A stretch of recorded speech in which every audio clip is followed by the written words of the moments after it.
Hi, my name is Dr. Mike Evangel. I'm a chiropractic physician for the last 34 years.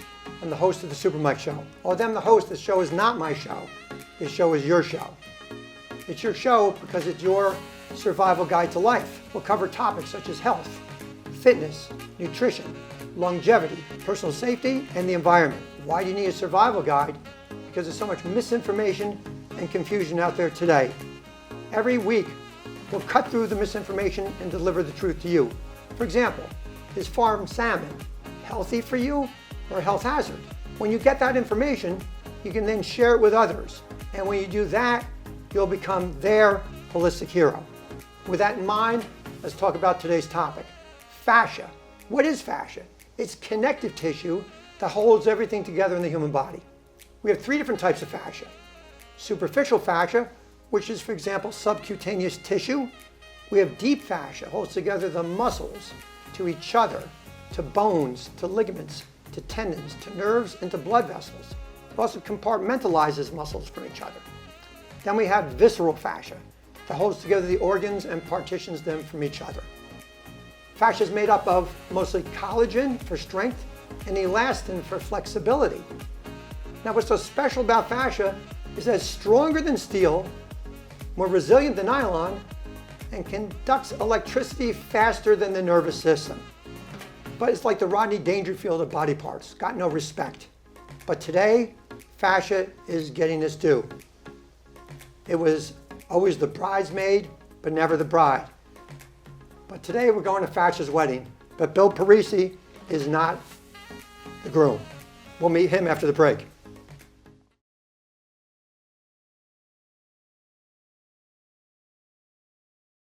Today's guest is Bill Parisi. Bill, welcome to the show. Thank you, Dr. Mike. It's good to have you here. Bill is the founder of the Parisi Speed School system. He's also the CEO. They have over 100 locations in 31 states and also abroad. And he's also internationally recognized as a fitness business expert. Bill's been doing this for quite some time. He has 650,000 athletes that have gone through the system. That's more than 500,000. It's quite incredible. Back in college, he went to Iona, and he was an NCAA multiple All-American. And his event, the javelin throw. He also went to the 1988 Olympic trials and did exceptionally well. He runs for the NFL strength coaches. He runs the annual awards banquet and also their continuing education program. In 2009, Men's Health magazine named his Fairlawn location, his flagship location, is one of the 10 top gyms in the United States. He's been featured on Fox Sports, ESPN, CNBC, NBC's Today Show, and also in Running Magazine. Bill, again, welcome to the show. Thank you. Thank you very much. Now, the first thing I want to ask you is that growing up, what did you want to be? You want to be the Flash growing up, the cartoon character? No, I mean, every kid, or a lot of kids grow up thinking about being an athlete when they grow up, and that was always my dream. And obviously, you have to face reality. Genetics do play a role, but I moved on and got into fitness because that was the next best thing. And you've had a number of people that have influenced you in your career. Can you just name a few of them? Sure. I mean, obviously my parents had probably the most influence on me, but other than my parents, my coaches, my high school football coach, Bob Morris, my college track coach, Tony Niclario, Dr. Rob Gilbert, a sports psychologist I met when I was 18 years old when I had one of my biggest defeats, but many, many mentors across all spectrums of life. What got you interested in fascia? Because the book here, Fascia Training, which came out recently, it's sold out just about. I had a hard time getting a copy of the book myself. What got you interested in fascia? What's so special about fascia? Well, I do a lot of continuing education myself. I go around the world. I'm always listening to new information, what's out there, looking at the latest research studies. And one particular coach, Dan Path, he's a world-renowned track and field coach. He's coached over 20 Olympic and world champion medalists in track and field. And he's been talking about the fascia system, the hydraulics in the body, and I really was interested, and I spent more time with Dan. A lot of time. He sent me some research. I started doing more research, and I realized, wow, this has been a system in our body since the beginning of time, and like you said, hasn't gotten any respect. And it's starting to get respect now because we're putting more information out, and there's a lot more research out there. And that's because we have the imaging technology to be able to see it now in live bodies, and obviously we dissect to understand it better now. Now, there's a word that I'm going to say now that tensegrity, probably a lot of people don't even know what that is, never heard of it.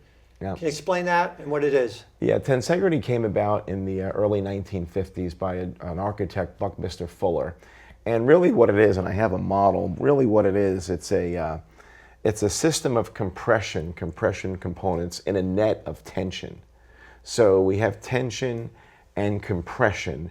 And really what is interesting about this is that when we move the tension in one area of the structure, the entire structure changes.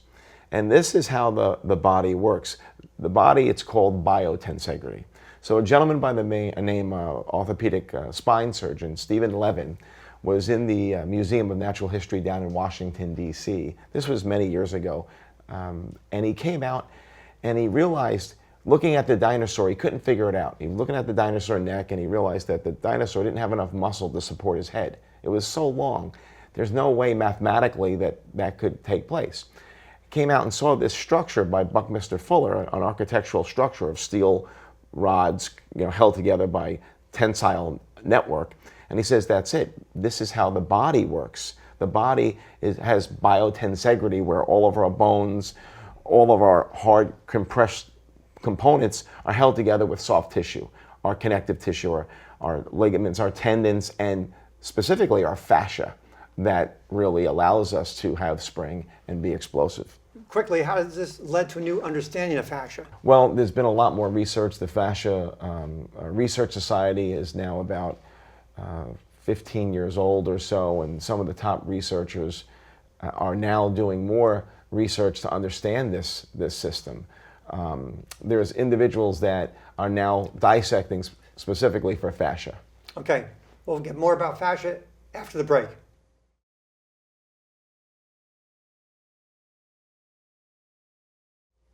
And welcome back. So Bill, you said during the break you want to mention a few more people. Yeah, so Dr. Tom Finley, he's an MD, PhD, a fascia research expert. Robert Slipe, Carla Stucco. These are the top people in the world doing the research on fascia, bringing it to everyone else to understand how the system affects the human body. How about whole system training with isokinetic resistance? Can you explain that?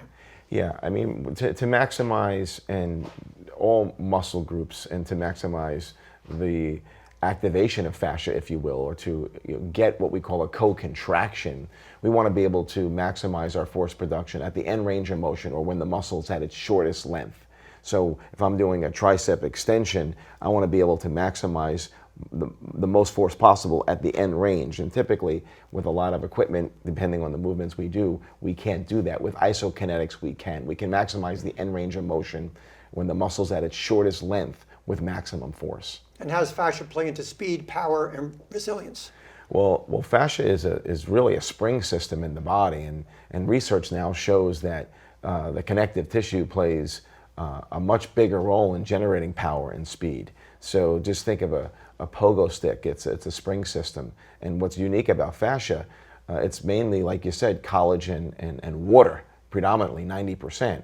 So it doesn't require caloric needs. They did studies on kangaroos where kangaroos, the way they jump, they use a lot of their connective tissue, their tendons, their fascia, and they actually expend more energy walking a half a mile than jumping a half a mile. They expend less energy jumping than they do walking because the connective tissue is working for them. And we have the same type of system in our body. How about another $64,000 word, mechanotransduction? Yep. Explain that. Yeah, mechanotransduction is mechanical stress on the cell, a mechanical component put onto the cell that elicits an electrical chemical response. So it could be vibration, it could be a stress, a pulling, it could be many things. Anything mechanical done to a cell, mechanical stress to a cell, is going to make it change, is going to create a change. And that's with, specifically our fascia system, muscle cells, all of our cells respond. Majority of our cells respond to mechanical transduction. Interesting. And when you close your eyes, you know where your body parts are. That's called proprioception. How does fascia play into proprioception? Well, fascia has, now the research shows fascia has 6 times more of the nerve endings and proprioceptors than muscle. So when we think about knowing where we are in space and understanding our environment, or if we fall and trip and catch ourselves, fascia is much more involved in that than we ever thought before. And again, now that we have the imaging equipment to see these types of cells in the fascia, to see the nerves in the fascia, this is a newly discovered system in the body. Now, we've always had it, like I said, but now we can see it and understand it, which is remarkable. There's no other system in the human body that we recently identified. Now, Chris Sims, you talk about him in the book. I know you've known Phil for a long time. Yeah. Actually, I met Phil Sims through you over 25 years ago. Sure. So talk about Chris and what you've done with him. Yeah, I've trained Chris all through grade school, through high school. He went to the University of Texas and had a great career as a quarterback. And then he came out and got drafted by the Tampa Bay Buccaneers. And in his, I think his 3rd or it was 4th season, he actually ruptured his spleen during a game, and they didn't know it. He finished the game. After the game, they performed emergency surgery. They obviously cut him open and, saved his life.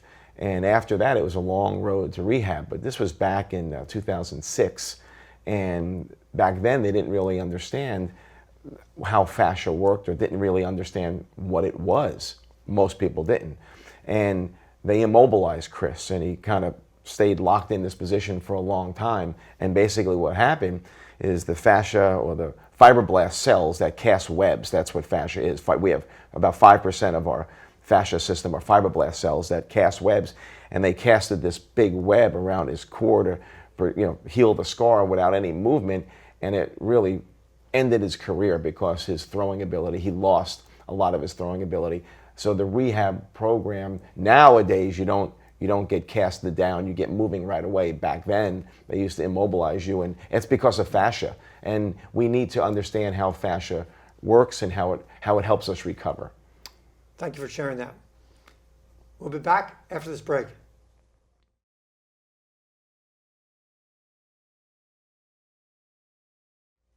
And we're back. Now, in training and practice, there's something you call the matrix. It's not the movie. Can you talk about that? Sure. Again, the body responds to the different stresses we put upon it from different angles, different types of forces, whether it be traditional free weight, isokinetic force, the speed of force. The matrix is a series of lunge movements that are going to generate different types of forces from different angles and different ranges through our body. And that's the key to training fascia. That's the key to training holistically, is multiple angles, multi-directional, omnidirectional, if you will, with submaximal loads. Lighter loads, more frequent. Now, everybody's not an athlete. So, for example, fascia is important for everybody, not just athletes. Absolutely. Can you talk about that? Sure. I mean, we all want to maintain our activity. We all want to be able to go up a flight of stairs without a problem. We want to be able to go take a walk in the park. And our fascia system plays an important role because that's the structural integrity for all of our joints, our muscles, everything in our body. And if we don't stay active, our fascia system becomes more knotted and clamped up and locked up. And we don't want that. We need the fascia system to be spring, more of a lattice type arrangement opposed to a matted felt arrangement. And when you become inactive and you don't go for a walk, or you're not active and doing some type of spring activity, even walking has spring to it, we start to lose, our fascia system starts to just deform in a ways that it slows us down. Now, the NFL strength coaches, you work with them. What exactly did you do with them? Well, I've been asked over 10 years ago now, I've been asked to take over their annual awards banquet dinner. And now what we've been doing for the last number of years is provide continuing education for them. So I have the luxury to bring some of the top guys in the world, assemble them to present to the NFL strength coaches at the NFL Combine. So it's been great for me because I'm able to get all this information firsthand and develop great relationships with some of the top researchers in the world. So when you're doing things for guys like the NFL strength coaches, you get some benefits. Well, that's definitely the top tier. Yeah, that's for sure. Now, you have another book coming out soon. What topic will it be on? Fascia training, the application. So the first book was really describing the system, what it is, and why didn't we know about it for so long. and an easy book to read to understand, so the layman can read it and see this and learn about this new system in the body. And it's written in a story format. The next book is going to be, okay, how do we train this system? What do we need to do? How does the athlete train it? How does the general fitness enthusiast train it? And how do we keep it healthy? And how do we maintain our structural integrity? What's sad is so many people get injured in the weight room, specifically athletes, because they're doing things too much or they overuse. They're doing certain exercises too often. They create imbalances. So, and a lot of those injuries stem from the fascia system being overdeveloped, not just the muscles, in a specific movement pattern. So we need to be better at that. That's very interesting. Now, a lot of people out there want to run faster. So how can they get in contact and find out where the closest Parisi Speed School is to them? ParisiSchool.com is our website. You can just Google Parisi School or just go to ParisiSchool.com. Like you said, we have over 100 locations in 32 states, 31 states, and we're very accessible. Now, some final advice to the athletes out there. A lot of aspiring athletes listening to the show, watching the show. A little advice to them as far as from your heart, we can tell them about how they can improve besides running faster. Well, I know you're going to talk about this on one of your episodes eventually. It's just with one word, is sleep. Make sure you get enough sleep. And that's, if I was going to give you one word or one piece of advice, that's important. And then never work in pain. Pain is a signal. And, just never stop seeking out strategies on how to get better and learn from people where it's backed by real sound research. Well, I know I went to one of your seminars. There was a big program on sleep, how essential it is, because that's one missing factor that people don't think about that much. They train, but your body has to recoup and recover. And Dr. Fred Bichy was on the show last time we filmed. Yep. He said that stage 4 sleep is the body's time to heal and recover. It's like dialysis. Yes. Every night. So the one thing I think athletes can really listen to, like you said, is get in your sleep. Get in great sleep and train smart. Just be smart. It's not about how hard you train. You got to train smart. You got to give it, always give a great effort, but you got to listen to your body. You got to seek out the best strategies. Lots of ways to get the, do the research and just make your decision on what you feel works best for your body. And another point I make a lot with my patients is not to overtrain. Sometimes overtraining is almost as bad as not training enough. That's an epidemic. I think a lot of athletes do overtrain, and I think they need to understand and listen to their bodies more. And some athletes are fascia-driven athletes, or some athletes are muscular-driven athletes. So a LeBron James is more of a muscular-driven athlete, and say a Kevin Durant is more of a fascia connective tissue-driven athlete. Two different body types. Their training programs should be different to some degree because their bodies respond to stress differently. You can look at those two athletes and see they're different athletes, and that across all sports you can make that comparison with all athletes.